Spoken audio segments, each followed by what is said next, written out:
One of my job responsibilities is performing behavior evals on the dogs here at the Humane Society. They go through a 45-minute long assessment if they're over 6 months of age or show any problems as puppies. The assessment concludes a lot of different things about the animal. It kind of gives us more than a snapshot of the animal. It's kind of telling a little bit more of a story. So what we first do is we approach the animal at their cage with a very neutral posture and see what kind of reaction we get from them. Do they have any barrier frustration, any territorial issues, or anything like that? Our next thing we do is we kind of put them in the room and just kind of let them investigate the room. Are they soliciting play? Are they seeking our affection at all? Are they nervous and scared? Are they very high arousal? Then we go into a place where we check out their manners. Do they have any? Do they know any basic commands? What kind of leash manners do they have? Just so we can get more of an idea of what to tell adopters. The next thing we do is we go through handling. We do a kind of a gentle massage on the dog, and then we kind of lift up each foot to see if there's any kind of reaction. We do a very light push and a sit, and we kind of do a muzzle hold to see if we're going to get any reaction from them.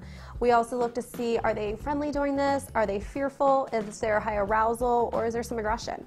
After that, we then kind of go into a fun play session. We bring out a tennis ball, a squeaky toy, a rope toy. Do they go from 0 to 100? How do they play? What toys do they like? And then we also do a run and freeze to see how sensitive is the dog to things running and quickly stopping as if they were a 2-year-old child. The next thing we do is we go through food. We start with the very lowest reinforcer, which is dry food, and then we move to wet food and then to a rawhide to see if there's any kind of possession guarding or anything with those kind of items. The next thing we do is we bring out our toddler doll to see how they react with just a snapshot of something that looks like a child. Is there going to be fear, happy to see, nervous aggression, anything like that?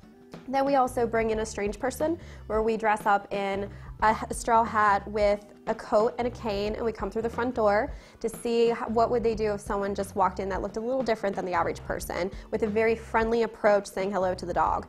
We then introduce them to 2 dogs, one the same sex, one an opposite sex. Both dogs that we introduce them to are known to be friendly dogs, so we set them up for success, and we also introduce them to something that's the same size as them.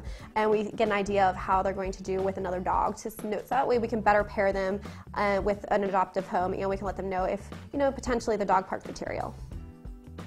The reason why we do our behavior assessments on the dogs is we're seeing that our returns are going down a lot less and our adoptions are going up a lot more. You kind of get an idea of what dog you're taking into your family. We can better guide you to what dogs are going to be good with kids, other dogs, new people if you have a high traffic household, and we're able to give you some sort of idea of who you're taking into your home that day. And granted, we're not going to be able to tell you, what the end of the book's going to say, but we're going to be able to tell you kind of a guideline of what the story's going to be about.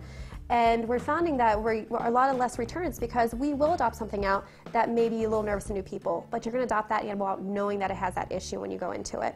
And we also find out that the animals here leave a lot quicker because we're able to tell more people about the personality, and they kind of get a little bit more of a bond with the animal before they take it home.